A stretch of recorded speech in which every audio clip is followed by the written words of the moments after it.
పాకిస్తాన్ ఇంకా అబద్ధాలు చెబుతూనే ఉంది. పాకిస్తాన్పై మనం చేసిన ఆపరేషన్ సింధూర్లో 100 మందికి పైగా ఉగ్రవాదులను మట్టుబెట్టాం.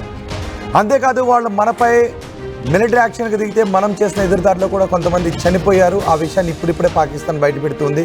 మొన్నటి వరకు ఎవరూ చనిపోలేదు అంటూ విర్రవీగిన పాకిస్తాన్ మొన్నటి వరకు మేము భారత సైనికులను చంపేశాం, భారత ఎయిర్ క్రాఫ్ట్లను ధ్వంసం చేశామని చెబుతూ వస్తున్న పాకిస్తాన్ ఇప్పుడు తాజాగా వాళ్ళ దేశంలో చనిపోయిన సైనికుల వివరాలు అంటూ కొంతమంది జాబితాను విడుదల చేసింది. 11 మంది జవాన్లు చనిపోయారు అంటూ తాజాగా ప్రకటించింది. ఆపరేషన్ సింధూర్లో మొత్తం 40 మంది చనిపోయారు అంటూ కామెంట్స్ చేస్తోంది.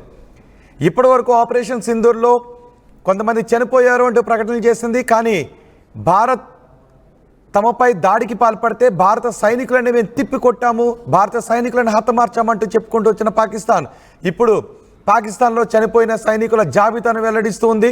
11 మంది జవాన్లు చనిపోయారు అని ప్రకటించింది.